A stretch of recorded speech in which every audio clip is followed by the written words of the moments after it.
What is up, guys? Welcome back to the FordTechMakuloco channel. Today is just a friendly reminder, just like anything else in the world, you know, medical, anything like that. With your car, it's always best to get a second opinion. So today I have a 2018 Ford Explorer in here, just over 100,000 miles on it. And what happened is the customer started hearing some noises up front, and he said, I got it.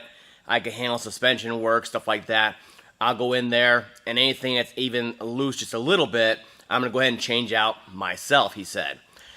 So he went ahead, he started changing stuff out on there. He changed, everything. Struts, it looks like, some CV shafts, lower control arms, completes, stab links, all kinds of stuff like that. Just got everything in the suspension in the front of the vehicle. I figured everything that has a little bit of play to it, has 100,000 miles or so. It's a weird item. Let's just change it all.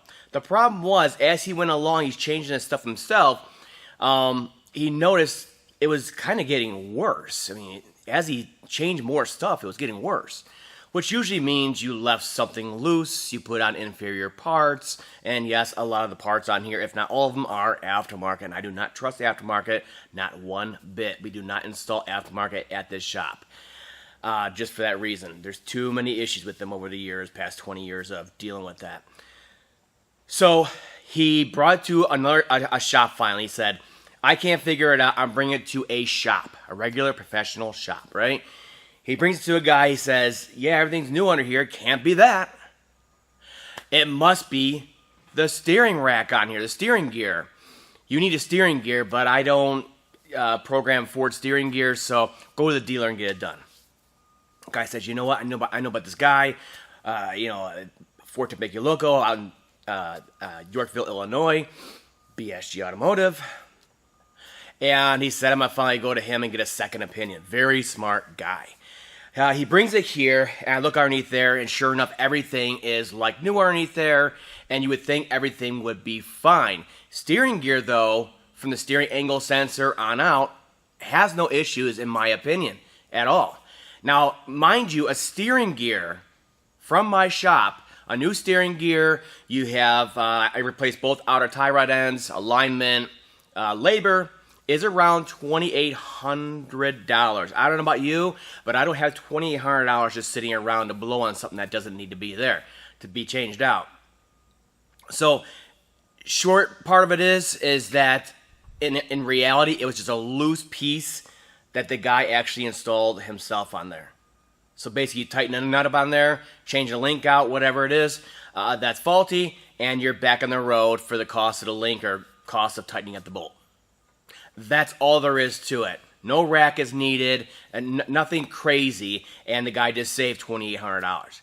It was that quick by just bringing it to another shop to get a second opinion. Now, I have a bunch of other stories that you guys are just going to love, but I'm not going to ramble on right now. We'll do that at the end of the video. What I want to do is take you for a ride real quick, and then we'll go underneath the vehicle. I'll show you how I found it within the mess of new parts that are underneath there. A lot of people go in there and they start thinking everything's new, it's got to be okay, and they kind of bypass it, and they look for stuff that hasn't been changed, and that's where they get into trouble. So let's go for a ride, and we'll let you hear how it sounds. It sounds like the front end's coming apart. It's pretty bad. All right, guys, let's go for a drive. So you can see here, we're driving. Nice, smooth new road. Steering feels great. There's no looseness. The actual feel of the steering is great. You know, as far as the power assist, this is a newer road also, about a year old. So we're not getting any noise on these kinds of roads. Once you go into situations like this, where you're turning into a parking lot or something like that, and you're turning, you might hear a noise like this. Or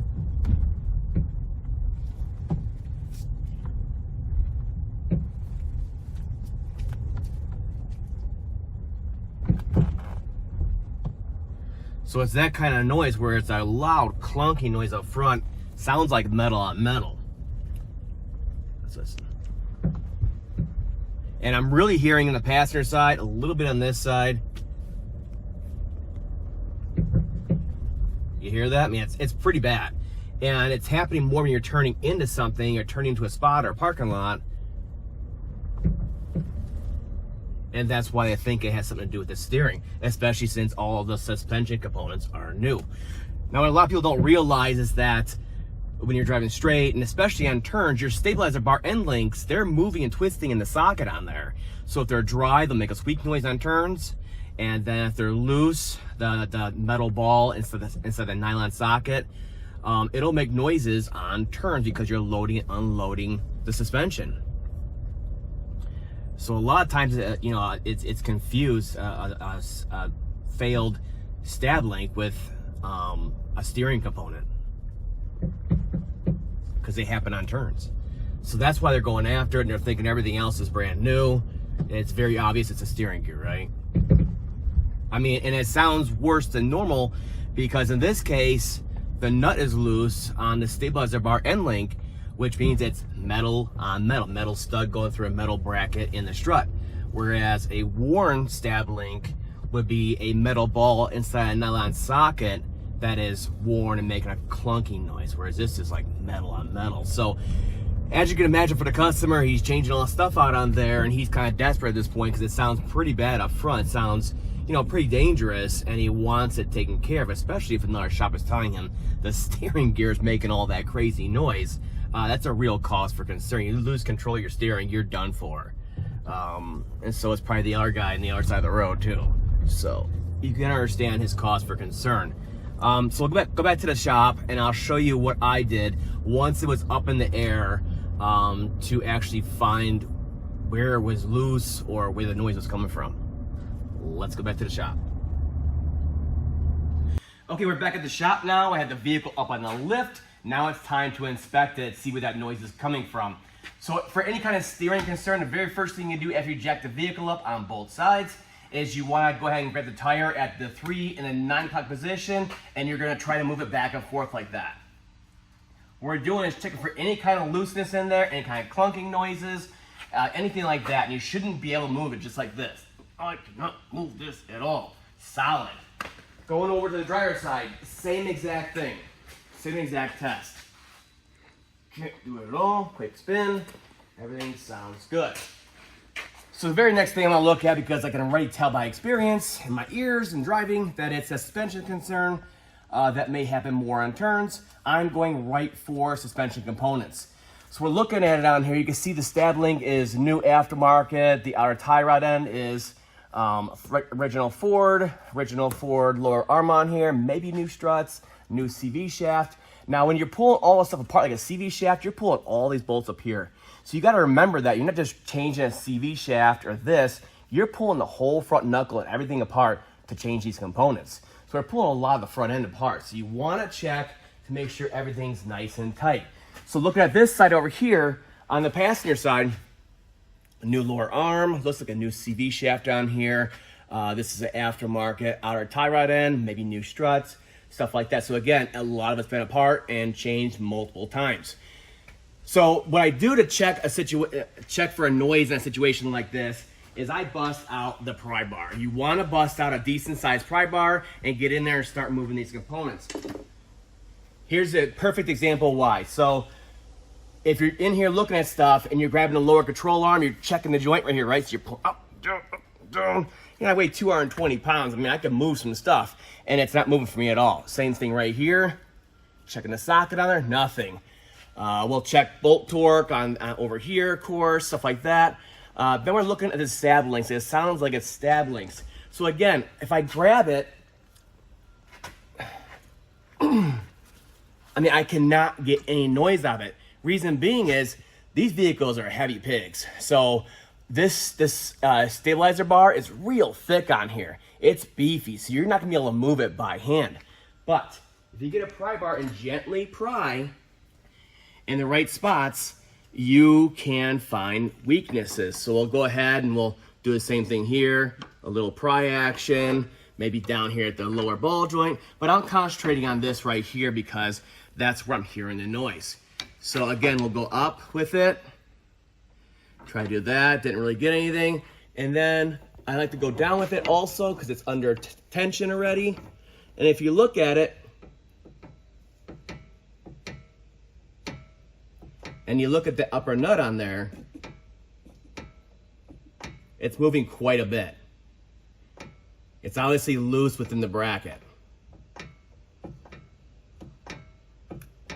And I really couldn't do that by hand, just my weight.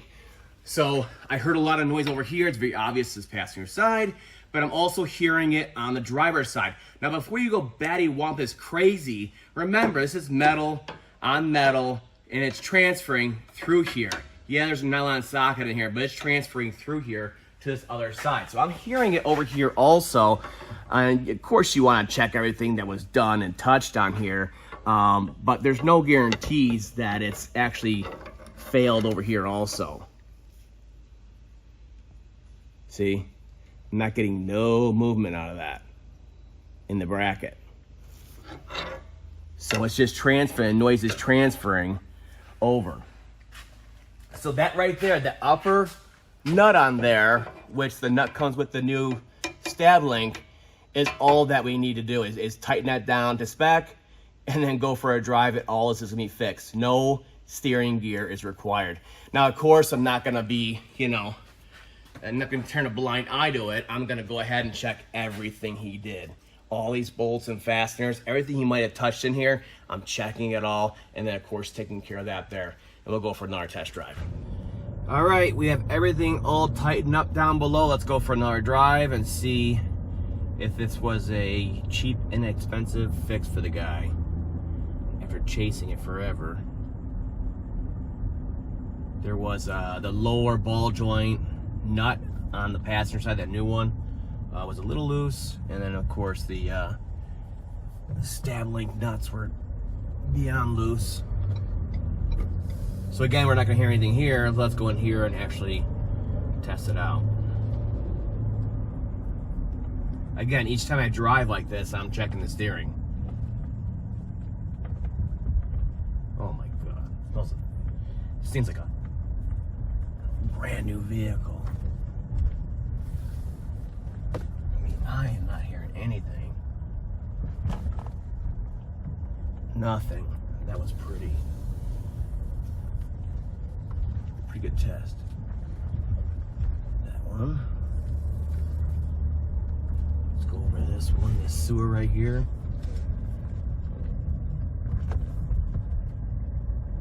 Perfectly silent. All right, guys, so in the end, all we did was tighten up everything in the front end on there. And then for the stab links, we went ahead and pulled the nuts off of there, cleaned the threads of all the grease on them, put some Loctite on there, and they put on some new Ford nylon self-locking nuts on there, tightened everything to spec, went down the road, and as you heard, everything sounds like brand new under the hood there, under the vehicle. And that's all it took. So perfect example of why you want to get a second opinion before you just throw money at it, especially when it's a large sum of money like that, 3-4 grand, 2-3 grand. It can get expensive real quick and frustrating, especially if it doesn't fix it, and then you're going to another shop anyways. So as for the stories, I want to tell you about some stories of some stuff that has come through the shop here that will kind of blow your mind. So I had one guy come through, as an old guy, right? 07 F-150, I think it was rusty as can be underneath there, and it's a 543 valve, and he brought it into a Ford dealership because they had like a tapping, knocking noise. It sounded just like a rod knock noise, right? And they said, hey, you need an engine, guy. The 543 valves, they all need engines anyways. You got a rod knock, you definitely need an engine, right? And he got frustrated, and he brought it down to me for a second opinion. Very smart old guy. And it took me all of about 5 minutes to diagnose it and find out that his catalyst bed in the driver's side catalytic converter, the big chunks that were kind of jumping around and rattling around in there, especially upon cold startup when all that flow was going through there, higher RPMs, they were just jumping around in there, and it sounded, even to me, just like a rod knock. But I know the 543 valve is not known for rod knock concerns. The base engines are very reliable, so I knew to look further, and we tapped the cat converter with the soft face mallet, and guess what? Big chunks floating around in there. And we confirmed it. So all he needed was a catalytic converter. Now, I could have easily, or any other shop could have said, hey, yeah, you need an engine, and gotten all the money for the labor and the upcharge on the part for the engine, and then said, afterwards said, your engine was so bad that it took out the cat converter when it was misfiring so bad, and you need a cat converter now, and cover my butt. And the guy would have never known the wiser, and he'd been down the road, and $11,000 nowadays later, he had been out all that money for something where he just needed a cat converter. So I saved him on that one. And then you guys know that $5,600 tail lamp issue, my very last video, the big one. Well, that guy, before he came for the tail lamp issue, he came for a whirring noise up front in the drivetrain, right? And he was just to a Ford dealer, and they said, hey, it's your front axle bearings. You know, you need to either get a junkyard unit, or we rebuilt all the bearings in there. It's either going to be $3,500 or $4,500. Which one do you want? Choose one. He said, I don't know about that. So he contacted me. I said, you know, the front axles don't spin. They're fully disconnected at the wheels and the transfer case. Why would it be worn out that quick? Mind you, it's a 2018 F-150, 95,000 miles on it. Differential doesn't spin. How is the bearings worn out on there? So he brought it to me, and sure enough, it was a left front hub and bearing, not a front axle. So it was, what, $250 plus labor, probably like $550 out the door instead of $3,500 to $4,000, just by bringing it to me and get a second opinion on there. And then there was another guy, and this is the worst one I've ever seen, ever come across, right? It's a guy from Chicago, and they thought he was an idiot or something, I don't know.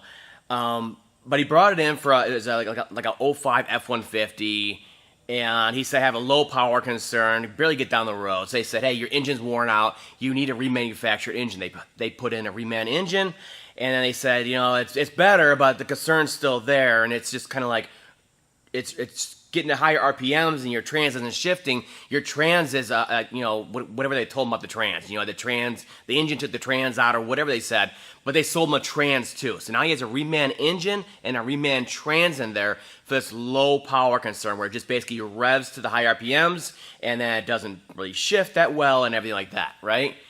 So they put an engine and a trans in there, fleeced them for how much? I don't know. And it still wasn't fixed. Zero difference at all. He brings it down here all the way from Chicago, brings it out here, drops it, says, check it out, please. I'm getting taken left and right from nice places. I trust you. Bring it in, guess what? Because I have experience with it again, I figured out in about 5 to 10 minutes that he simply has plugged catalytic converters. That's it. So if you didn't know it already, plugged catalytic converters will cause an issue where it seems like you either have a low fuel pressure issue, or you have an issue with transmission shifting, or a low power issue from the engine in general. And so all that guy needed was some cat converters, and he'd been down the road, happy as can be, trucking down the road. But they sold my engine and a trans. I really felt bad for that guy.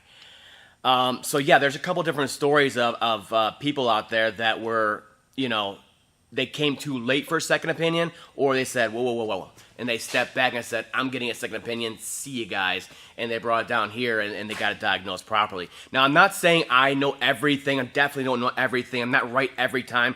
Guaranteed, I'm never going to say that. But just like anything else, you don't trust that something feels hinky here, you bring it to another shop to get it diagnosed again. They say the same thing, then great, you got to pony up the money and get it fixed. 2 shops said the same thing. But in general, for stuff that's more, you know, detailed like that, the diagnosis, a little harder to diagnose, let's just say, you want to get a second opinion, especially if the bill they're trying to throw at you is a $3, $4, $5 grand. You really want to get a second opinion on there. That's all for now. I just want to illustrate a few different examples of why you should always get a second opinion when it comes to automotive repairs, especially large ones. That's all for now, though. I'll see you guys next time.